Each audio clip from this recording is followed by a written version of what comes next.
সবাইকে নমস্কার জানিয়ে বলছি, প্লিজ দয়া করে কেউ কাউন্টিং এজেন্টরা এবং প্রার্থী ক্যান্ডিডেটরা তারা ভোটিং এলাকা ছেড়ে আসবেন না।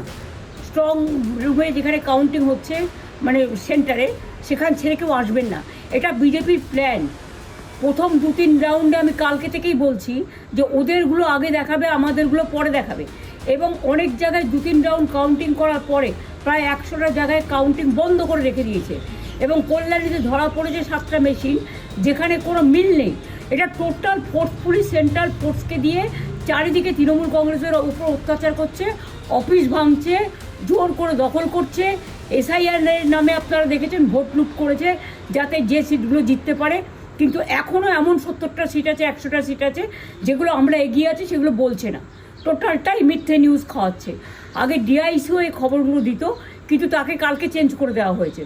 টোটালটাই ইলেকশন কমিশন নিজের ইচ্ছেমতো খেলছে, এবং সাথে কেন্দ্রীয় বাহিনীকে নিয়ে। এবং আমাদের পুলিশরা টোটাল মাথা নত করে কেন্দ্রীয় বাহিনীর আন্ডারে কাজ করছে।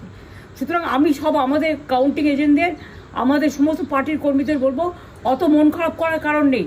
আমি বলেছিলাম সূর্যাস্তের পরে আপনারা জিতবেন। 3 রাউন্ড 4 রাউন্ড কাউন্ট হলেও এটা 14 রাউন্ড থেকে 18 রাউন্ড কাউন্ট হয়, তখন আপনারা জিতবেন।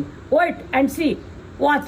আমরা সবাই আপনাদের সাথে আছি, আপনারা কেউ ভয় পাবেন না, নিশ্চিন্তে থাকুন। আমরা বাঘের বাচ্চার মতো লড়াই করে যাব।